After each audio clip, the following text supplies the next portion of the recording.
Hola amigos marcianos, hoy tenemos con nosotros al escritor Miguel Ángel Villar Pinto. Un placer. ¿Qué es lo que desearías haber sabido cuando comenzaste tu carrera? Pues todo lo que enseño en los talleres actualmente. En 48 horas, todo eso. Claro, a ver, cuando empezamos a escribir tenemos a pensar que con hacer una obra maestra, que es muy difícil a la primera, pero para nosotros lo va a ser siempre, ¿no? ¿Por qué? Bueno, porque decimos, tengo algo que contar, pero en realidad no es algo que contar, es contar un montón de cosas en un mismo sitio como si fuera un batiburrillo de cosas y ahí van, ¿no? Eso no suele funcionar. La primera obra no suele ser un éxito porque realmente no estamos preparados, ¿no? Entonces, el saber cómo funciona todo el proceso de creación y de estructuración de una obra, y cuál es el eje principal sobre el que se mueve la obra, ¿no? ¿Cuál es el conflicto? Que esto se llama así, es una palabra muy técnica, pero se llama así. ¿Cuál es el conflicto de la obra? Es decir, el que da origen al principio de la trama, cómo se desarrolla y cómo finaliza ese conflicto, ¿no? Luego puede haber unos conflictos secundarios o terciarios, pero siempre va a haber un conflicto principal, ¿no? ¿Y cómo se resuelve? Bueno, eso es algo que al principio no se suele tener muy claro. La gente no suele saber hacia dónde ir. Muy importante empezar a impartir talleres, porque me di cuenta también, al principio solo impartía uno, ¿no? Que era por las 4 fases por las que pasa también un escritor y una obra, que son la primera, que es la creatividad, es decir, desarrollar la idea, la segunda fase, que es la de corrección, hay que corregir la obra. Nuestro cerebro tiende a pasar por alto los errores que cometemos, pero no solo escribiendo, en la vida en general. Nos puede pasar, por ejemplo, que vamos andando por una calle que hemos pasado siempre y de repente decimos, hombre, y este local, si nunca lo había visto, es nuevo y lleva ahí toda la vida, nunca te habías fijado. Entonces el cerebro no está hecho para reconocer la realidad, sino para adaptarla para que sobrevivamos. Y cuando escribimos, pues pasa lo mismo. Él dice, ahí hay un error, uy, no voy a verlo. Entonces, corregir, el saber que hay diferentes fases de corrección, no solo la visual, sino también la sonora, la sonoridad. Al leerlo en alto detectamos muchos errores, pero también al pasarlo, por ejemplo, por un lector de voz, pues estos que son muy facilitos, son muy robóticos, sí, pero es que si lee, en vez de decir coche, dice coque, te va a decir coque, no te va a decir coche, porque ese programa está hecho para leer textualmente lo que pone, no interpreta, nuestro cerebro sí. Entonces la corrección es importantísima. Luego vendría la comercialización, hay que saber qué maneras de comercializar tenemos una obra, por cuenta ajena, es decir, con una editorial tradicional, o por cuenta propia, las ventajas, inconvenientes que tiene cada una de ellas, porque las tienen. Es decir, y hay que conocerlas porque no todas las obras son para cuenta propia. Es decir, si publicamos, por ejemplo, un ensayo súper sesudo de un filósofo que nadie conoce, pues no, es muy improbable que venda en Amazon o en Google, porque no es para eso. Eso es para que gire entre las universidades. Y por último, la promoción. ¿Por qué? Porque es tanto el número ingente de obras que salen al mercado que si no nos promocionamos y no sabemos hacerlo de manera eficaz, va a ser muy difícil que aunque hayamos escrito la mejor obra del universo, que lo conozcamos en vida. Cuando estemos muertos, igual cuando pasen siglos, sí, pero no nos interesa saber eso cuando estamos muertos, ¿verdad? Sino cuando estamos vivos, pues también. Controlar las 4 fases que son creatividad, corrección, comercialización y promoción es fundamental. Y cada una de ellas pues tiene sus técnicas y sus tácticas.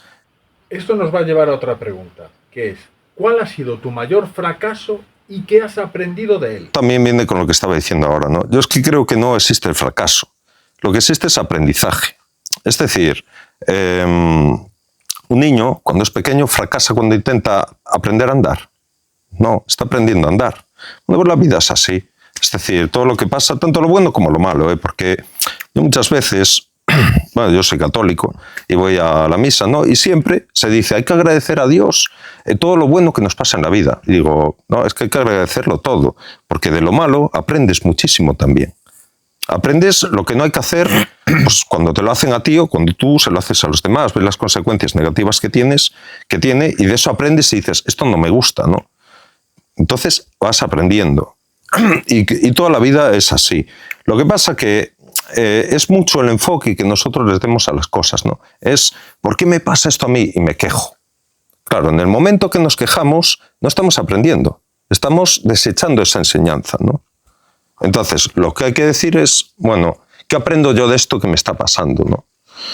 Y cuando tienes la voluntad de aprender, hace que crezcas y cada vez seas más fuerte, ¿no? Es como un árbol. Un árbol tiene el viento, la lluvia, la nieve, pasa por situaciones muy adversas, sí, pero sigue creciendo.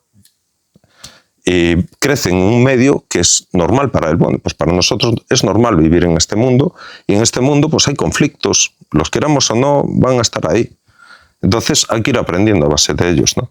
Y eso, pues por ejemplo, llevándolo a la literatura, si te han pasado cosas muy graves, pues puedes profundizar mucho en personajes que también pasan por esas circunstancias. Si no las conoces, ¿cómo las vas a tratar? Es imposible, no las conoces. O se va a notar que ese personaje no es creíble, ¿no? No sé, pongamos el caso de que tú nunca has tenido a un familiar enfermo, ¿no? Y vas a contar lo que se siente cuando tienes un familiar enfermo. Si no lo sabes, te lo imaginas, pero no sabes lo que pasas. No sabes lo que es pasar noches allí en vela, preocuparte si va a vivir o morir. No es lo mismo imaginarlo que vivirlo. Entonces son todo enseñanzas, que nos hace cada vez pues, más sabios o más estúpidos. Lo que digo, si aprendes, te vuelves más sabio. Si te quejas, te vuelves más estúpido. ¿Qué consejo le darías a alguien que quisiera ser escritor como tú? Que se forme. Es que es fundamental y crucial.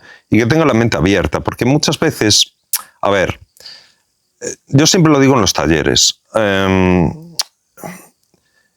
esto funciona igual que en cualquier enseñanza arreglada. Es decir, tú si quieres trabajar como arquitecto, puedes tener una formación tremenda y ser el mejor arquitecto del mundo y no haber estudiado nunca en la universidad, pero te van a pedir el título. Entonces, en España hay algo que para ser profesional es necesario, porque esto te lo reconoce el Ministerio de Cultura, tener 3 obras publicadas por cuenta ajena para poder optar a todo lo que da el sector. Entonces, publicar por cuenta ajena es publicar con una editorial tradicional. Lo primero es procurar ser profesionales, es decir, tener esas 3 obras publicadas por cuenta ajena y luego a partir de ahí pensarnos si nos conviene más nuestra carrera seguir por cuenta ajena, con editorial tradicional, o por cuenta propia, es decir, en Amazon, Google Play, Apple y todo lo demás, llevándonoslo por nuestra cuenta.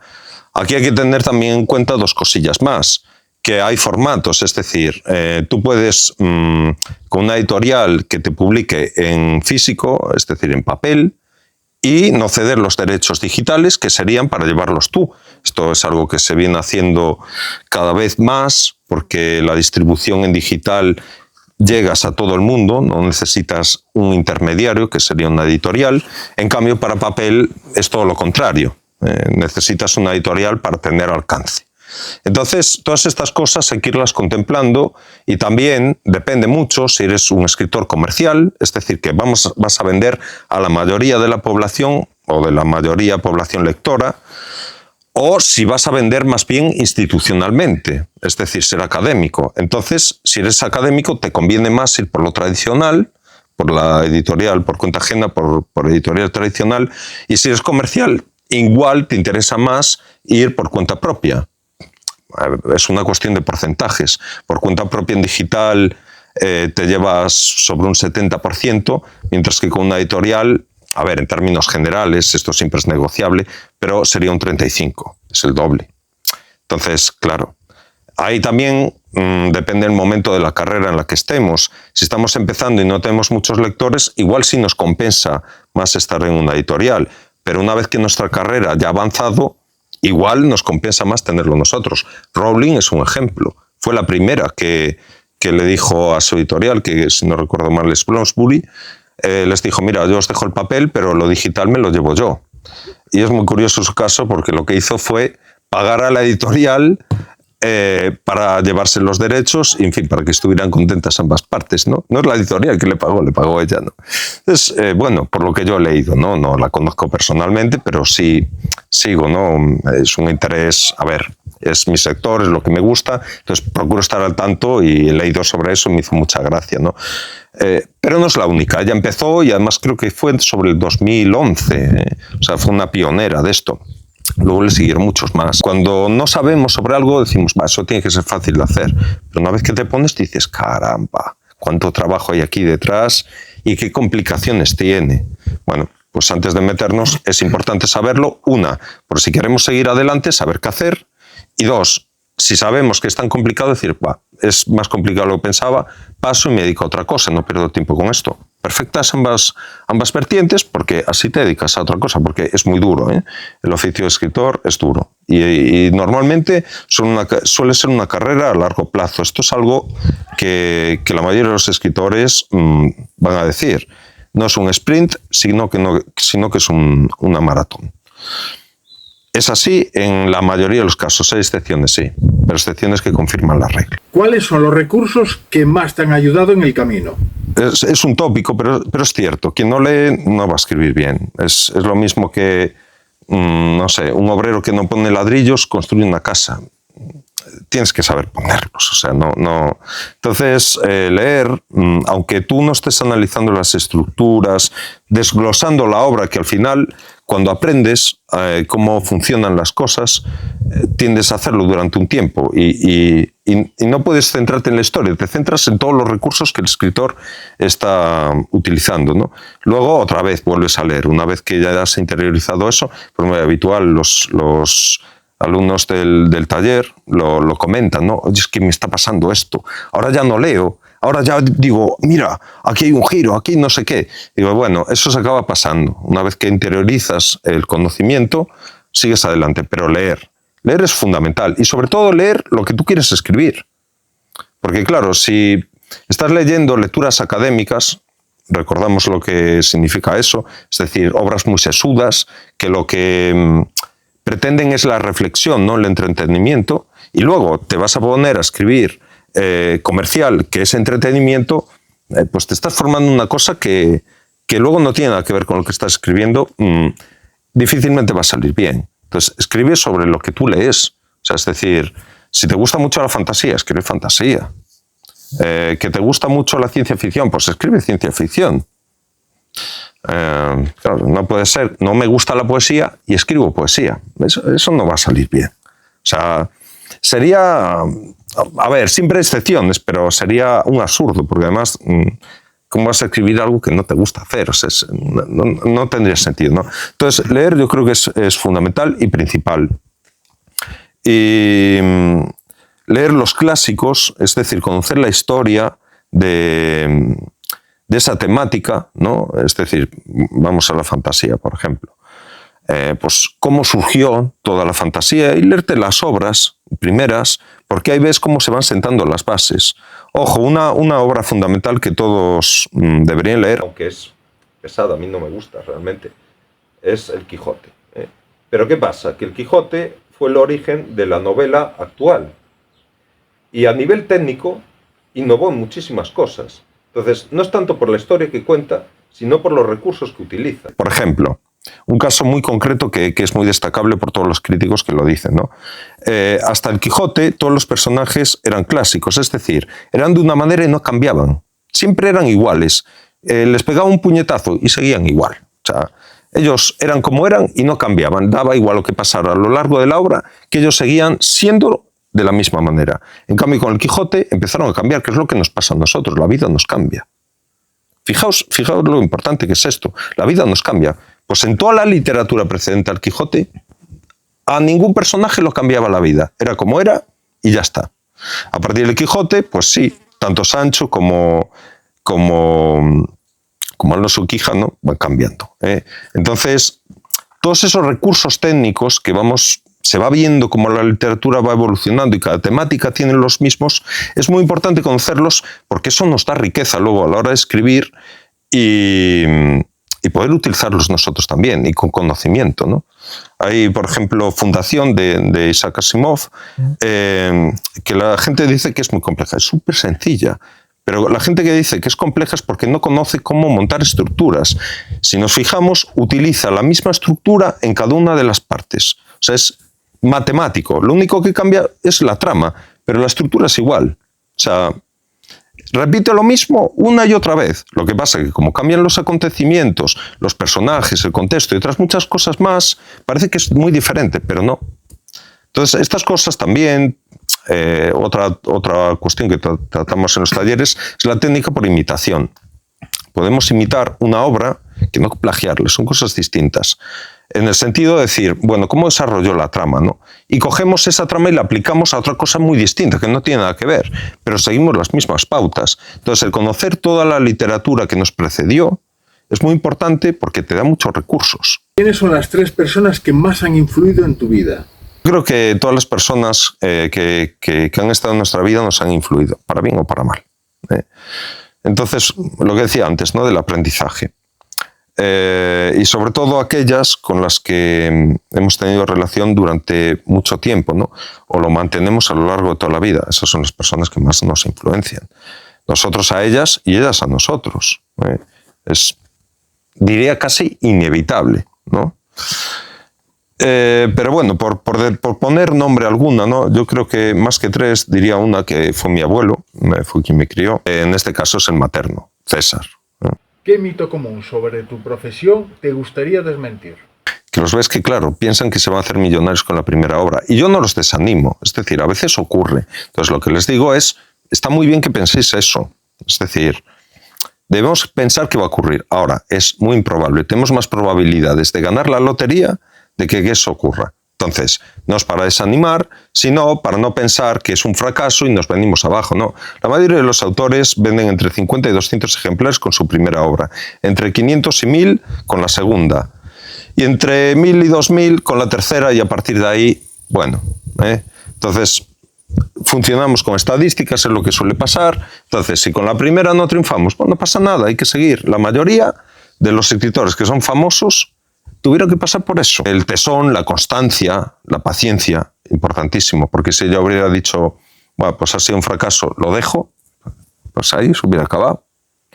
Entonces hay que insistir, escribió la segunda, la tercera, la cuarta. Es decir, es una carrera a largo plazo, no es correr un sprint de 100 metros lisos, no, es correr un maratón de 40 kilómetros. No hay que decir, venga, voy el primero, sí, hombre, pero si vas muy rápido te vas a quedar atrás. O sea, las fuerzas, llévalas bien sujetas, porque hay que correr mucho. No vas a correr 100 metros. Sí, alguno lo consigue, sí, pero es algo excepcional, que vamos, lo que digo, la lotería se gana más fácil que triunfar con la primera obra. Esto es así. Entonces, ¿qué pasa? Que claro, esos casos no son tan sonados que, claro, dices, guau, pues yo quiero que eso ocurra, claro, y deséalo, está bien, deséalo. Ahora, si no ocurre, no te vengas abajo y digas, pues que yo no valgo como escritor. No, estás dentro de lo normal. O sea, escribe la segunda y la tercera y la cuarta y acabarás llegando. Sí, bueno, sí tiene que llegar. A unos les tarda más tiempo y a otros menos.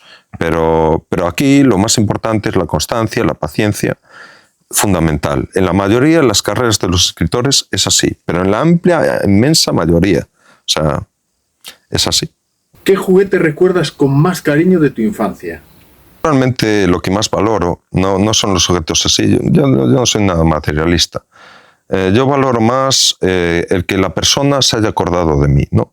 Y que, porque sé que comprar un regalo conlleva un esfuerzo, es decir, hay que ir al sitio, pensar qué regalo le vas a comprar a esa persona, que le pueda gustar, invertir el dinero, luego ir hasta allí, regalárselo en el día preciso. Quiero decir, tú lo recibes en un momento, pero la otra persona ha tenido que hacer una inversión de tiempo y económica importante. Bueno, depende de la economía de cada cual, pero en fin, cuando te hacen buenos regalos, normalmente suelen ser buenos regalos, es decir, que tienen un coste. Y el dinero pues cuesta ganarlo. Entonces yo valoro más el hecho en sí, ¿no? Lo que pasa que lo valoraba más, digamos, cuando era niño, porque tampoco era muy consciente de estas cosas. Ahora, pues, más que los objetos, valoro los buenos momentos, ¿no? Porque eso es lo que recordamos. Yo recuerdo momentos memorables con amigos, como puede ser con tu caso, ¿no? Hablábamos entre cámaras de Carcassonne, muchas noches allí. Claro, eso no lo olvidas nunca, ¿sabes? Fueron tantas noches y hablamos de tantas cosas. Eso es la vida, ¿no? Un objeto no te puede dar eso. Eso solo te lo pueden dar las personas. Tú estás con un objeto ahí, bueno, cuando eres niño, bueno, pero ya cuando tienes cierta edad empiezas a valorar otras cosas, no tanto los cacharros que tienes por ahí, sino las cosas buenas que te aporta la vida, ¿no? Yo ahora hago senderismo y también estar en la naturaleza en paz y tranquilo. No son objetos, son seres vivos. ¿Qué valor tiene eso? ¿Cuánto cuesta eso? O sea, ¿cuál es el precio? Y está ahí, y es gratis. Entonces, claro, desde esa perspectiva yo valoro más lo inmaterial que lo material, ¿no? También en un ensayo que escribiera el PDG hablaba de eso, ¿no? De que es la inteligencia la que genera la riqueza. Porque, a ver, veámoslo, un hombre de las cavernas, ¿no? Sin meternos en términos técnicos de Cromañón y demás, no. Un hombre de estos de la prehistoria, ¿no? Tenía el oro y tenía un montón de cosas por ahí y vivía en cuevas y cazando animalillos por ahí. El pobre, ¿qué sabía hacer? En cambio, con la inteligencia, mira todo lo que hemos construido, mira hacia alrededor. O sea, para nosotros, aquellos hombres vivían en la indigencia, pero en la total indigencia, vamos, que se les picaba un diente y morían. O sea, tenían una caries y como se les infectara, ya estaban muertos. Y hoy día, pues no te mueres de una caries, por lo menos en la mayoría de los países del mundo, ¿no? Entonces, la inteligencia, que es un valor inmaterial, es lo que genera luego la riqueza material. No es al revés, nos lo han vendido al revés, ¿no? Tú eres rico porque tienes muchas cosas, no, tú eres rico porque eres inteligente. Porque siendo inteligente puedes fabricar riqueza. Si no eres inteligente, no puedes fabricar ninguna riqueza. Tú pídele a un perro que te fabrique un coche o cualquier cosa, no puede. No tiene la inteligencia que tenemos nosotros, ni las habilidades, ni el cuerpo, en fin. Nosotros sí podemos, ¿no? Entonces, yo creo que es más importante lo inmaterial que lo material. Aún así, dicho esto, yo también fui niño, ¿vale? Entonces, sí, a ver, recuerdo, sí he asociado mucho también los regalos que me hicieron, pues, a las personas que me los hicieron, ¿no? Mis abuelos, mi madre, pues, mis tíos, bueno, no quiero olvidarme de nadie, los padrinos de mi hermano, en fin, todas las personas que me regalaban cosas. Pero, curiosamente, lo que más recuerdo de niño fue un peluche, que era un patito, bueno, que era grande, y me lo regaló además una persona que no recuerdo, porque era un amigo de mi padre, y mi padre estaba destinado creo que en Ochagavía, y bueno, pues un amigo del trabajo que me regaló algo, un detallito. Pues sin embargo, no, fue lo que más cariño le cogí, ¿no? Entonces, bueno, pero luego de todo, tuve tentes, el barco pirata y Playmobil, locomotoras de estas que echaban humo, y la verdad que no recuerdo cómo si iban a pilas o no me acuerdo cómo era, pero la metías ahí y salía humo. Unos coches también que les dabas con un láser, iban por una pista. ¿De cuál de tus libros estás más orgulloso? Del que me permite seguir viviendo de esto y escribir más. Al principio estábamos orgullosos de qué bien ha quedado esta obra, es increíble. Luego al final dices, mira, tengo que comer, qué orgulloso estoy de esta obra que me da de comer. Al final, yo lo digo muchas veces, ¿no? Que hay gente que dice, es que trabajar... Claro, yo siempre recomiendo que trabajes de lo que te gusta, porque al final se convierte en trabajo. Es decir, va a haber días que no te apetezca. Es tu trabajo y tienes que hacerlo. Si no te gusta, tienes un problema muy grande. Si te gusta, pues bueno, dices, venga, y tiras de oficio. Hay obras que tuve que escribir así. O sea, no me apetecía nada. Y luego tuvieron éxito, no voy a decir cuál, pero... Y tuvieron éxito y dices, si no tenía ganas de escribirla ya, pero es el oficio. Entonces, a ver, esto no solo me pasa a mí. O sea, conozco más escritores y muchos ilustradores también que podrán decir exactamente lo mismo. Hay veces que no te apetece trabajar, pero tienes que trabajar, es tu trabajo. Entonces, claro, ¿cuál es la que me siento más orgulloso? Pues aquellas que me dan de comer. Es así. Luego sí, puedes tener tus preferencias y dices, wow, cómo me hubiera gustado que esta obra pues, hubiera tenido más éxito. Bueno, eso ya no depende de mí, eso depende de los lectores. La cuestión es que haya obras que tú escribas que a los lectores les gusten. Y seguramente todas las obras tienen algo destacable. ¿Tendrás tu preferida? Sí, pero ¿qué más da? O sea, ¿qué importa? Lo importante es que, porque esto también, ¿no? Que hay mucha gente que dice, no, es que es arte y tal, ya, pero yo no vivo del aire, o sea, yo no me puedo poner ahí medio en la calle y decir, sol, venga, dame de comer y ya está, y cómo de tomar el sol, no, yo no funciona así. Mi organismo funciona tomando alimentos que o los cultivo yo, que no sé hacerlo, entonces tengo que ganar dinero para comprarlos. Es así de prosaico, ¿no? Entonces tiene una parte artística que es muy bonita, la parte creativa. Y lo bonito es no saber cuando estás creando la obra la repercusión que va a tener. Eso también es fantástico, porque imaginemos la presión que tendríamos si dijéramos, bueno, es que esta obra la va a leer todo el mundo. Bueno, no la acabaríamos de escribir nunca. Tendríamos una presión tan grande, ¿no? Esto pasa, por ejemplo, los grandes atletas, cuando sienten mucha presión, pues algunos se vienen abajo. No.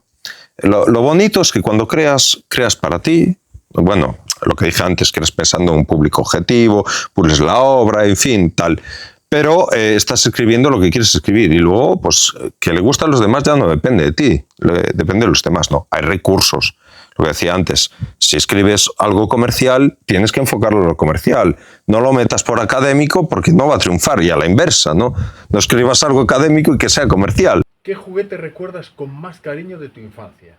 ¿Qué mito común sobre tu profesión te gustaría desmentir?